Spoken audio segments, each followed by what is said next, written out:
So today is going to be a dark day for the gaming industry. We just unfortunately got some pretty bad news for video games, at least here in the US. If you really enjoy playing video games, I hate to tell you this, but we just got some pretty bad news. So, the US Copyright Office announced today that they would not grant any new exemption in support for video game preservation. So, to translate this in the easiest way possible, video game preservation is endangered and it is already in trouble. So I know I'm jumping right into it right out of the gate, but buckle up, my friends, because this is going to be quite a spicy video. So, as some of you folks know, video game preservation has been a critical part of the gaming industry.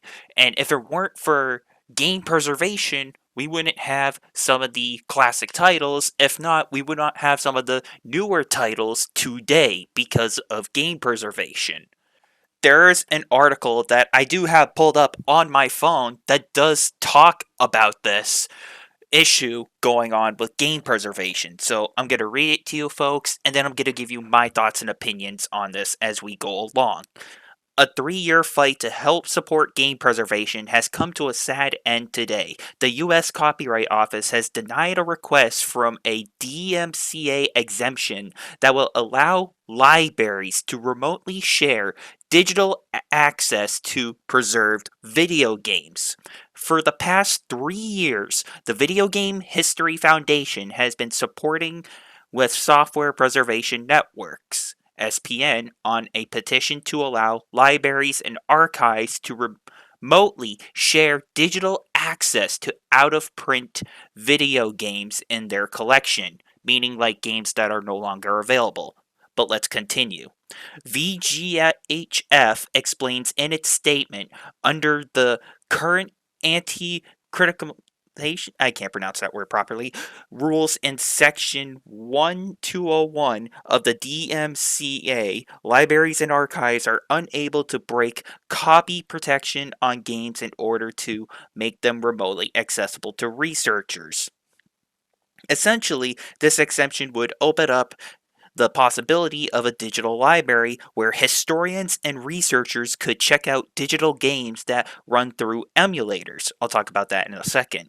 The VGHF argues that around 87% of all video games released in the US before 2010 are now out of print and they are no longer available. And the only legal way to access those games now is through the occasional exorbitant prices and often failing hardware that defines the retro gaming market. Okay, so let's talk about this. So, as we advance through the age of the gaming industry, obviously digital distribution has been more common. So, therefore, a lot of companies don't want to preserve their games anymore, and they don't want to really resort to preserving classic games anymore, like Final Fantasy VII or The Legend of Zelda Ocarina of Time or Jack and Dexter, for example. And the only way to really play those games now are through emulators, or if you try to get a physical copy from a retro game store. Now, of course, if you try to get like a physical copy of like a very old title, you basically have to spend an outrageous amount of money, like let's say $400 for example, or if not $1,000 at most, just to get access to one video game from like the Nintendo 64 from like the early 2000s. You know what I'm saying? But yet there are other ways to play these games through game emulation, which mostly is available on PC. Well, now that I think about it, I think game emulation is only available on PC, now that I think about it. But basically, game emulators are another way to help preserve video games. And playing on emulators is supposed to help you get access to some older games.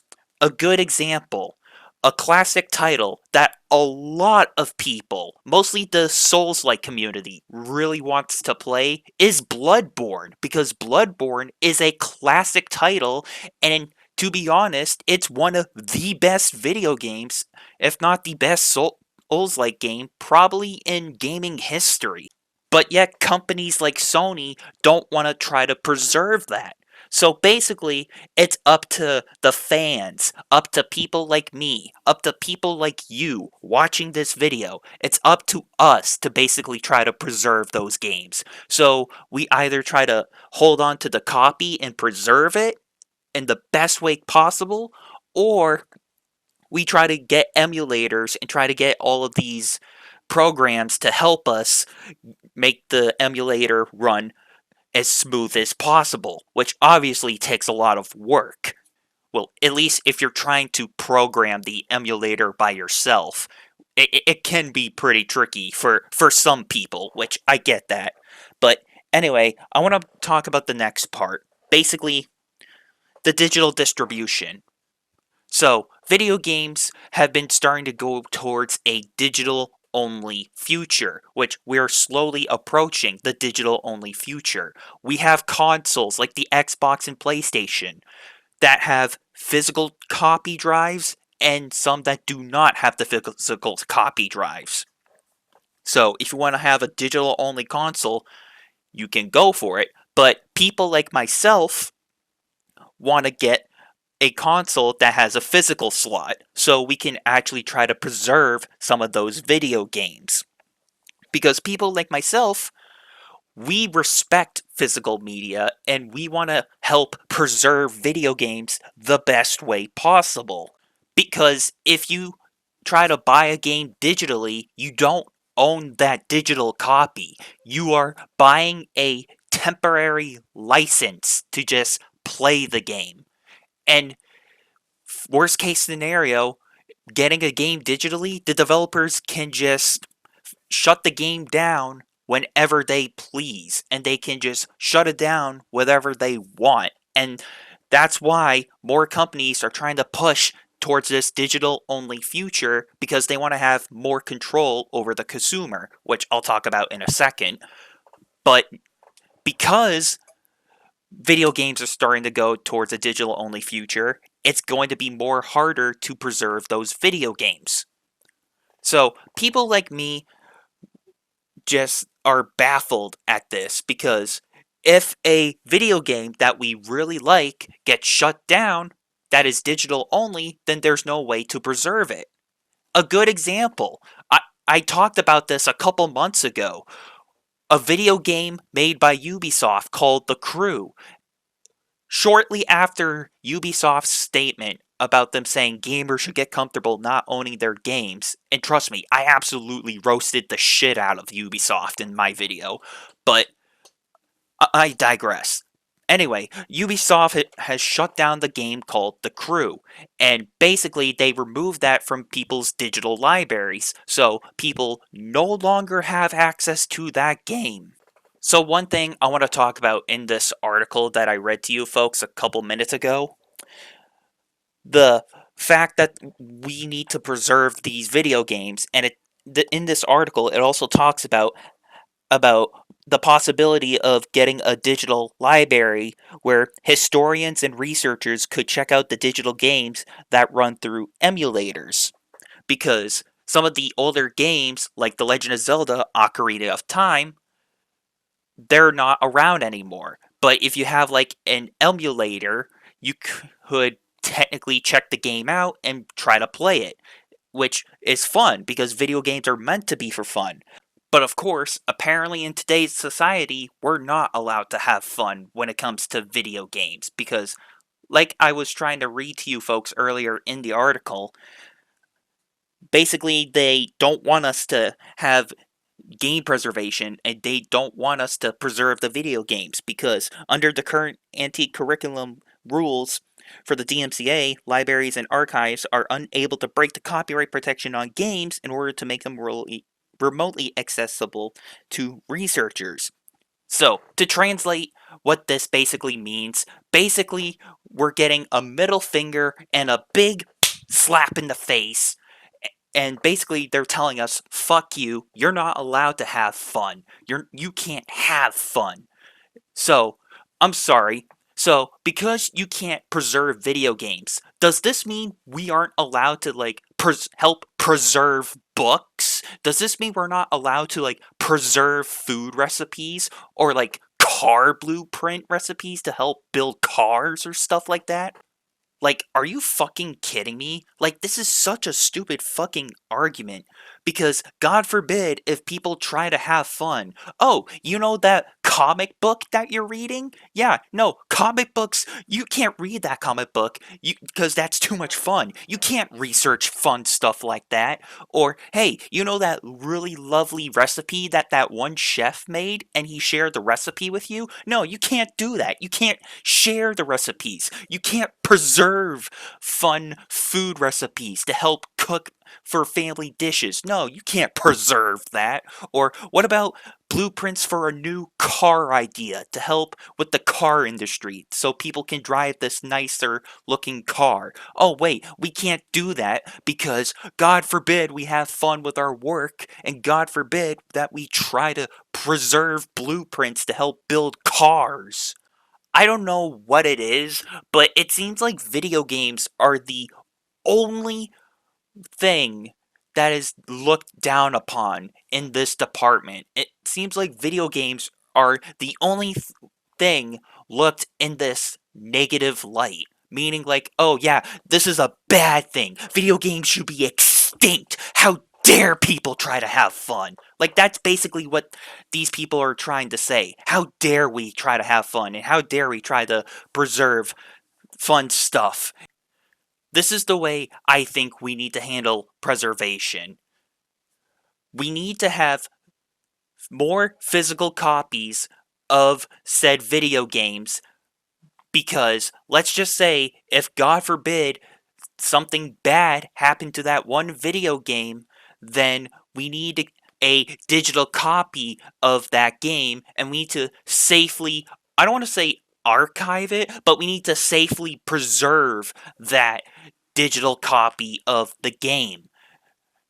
So we need to keep that in like a digital library where it's safely preserved. So we need to have some kind of like digital bank so that way digital media is preserved. But of course, when it comes to like the music industry or like the movie industry, we're able to preserve stuff just fine there. Cuz look at things like this. Old movies, at least in Hollywood, like old movies, let's just say for like the original Star Wars, like the very first episode of Star Wars. That movie is not really being sold anymore, but it's still being preserved for like Hollywood because they want to try to bring it back sometime. So that movies like Star Wars is still preserved in Hollywood. So why aren't video games? Why are video games not preserved in this manner? What about food recipes, for example, that tell you how to make food? Oh, sure, we have recipes for that and walkthroughs and all that, but we can't have any way to preserve video games. Like this is just so freaking ridiculous, man. Like I've already said, I think personally the best way to preserve video games is by sticking with physical media. And if God forbid, if something bad happened to your physical copy of the game, whether it gets scratched up too much, whether it turns to rot, or whether it actually rusts, because CDs do obviously rust over time depending on how you handle them. And obviously the hardware within the console, depending on how you handle that console, it does start to, I guess, struggle as time goes on. But the best way to handle game preservation is stick with physical media, and if something bad happens to your physical copy, get a digital bank to help safely preserve that game.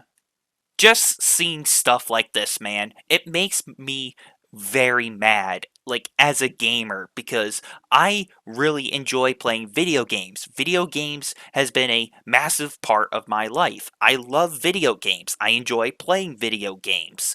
I enjoy making fun stuff on some video games. But seeing reports like this just coming out of nowhere and just slapping people in the face, it just makes my blood boil as a gamer, and it makes me mad, and I feel bad for everybody that plays video games. This is just a wild situation overall, man, and it's also a very disappointing one. Hopefully, as time goes on, there will be some way to safely preserve more video games, but as of now, I guess this means we'll just have to keep doing what we are doing. Hold on to physical copies of games that we love and just keep them in the best condition possible. But like I said, at the end of the day, this is just sucky news for us as gamers, and it's just unfortunate this is the reality that we live in. So, with this being said, thank you everyone for watching and for listening, and until next time, I'm talking about video game preservation and how it's in trouble, and I'll see you all later.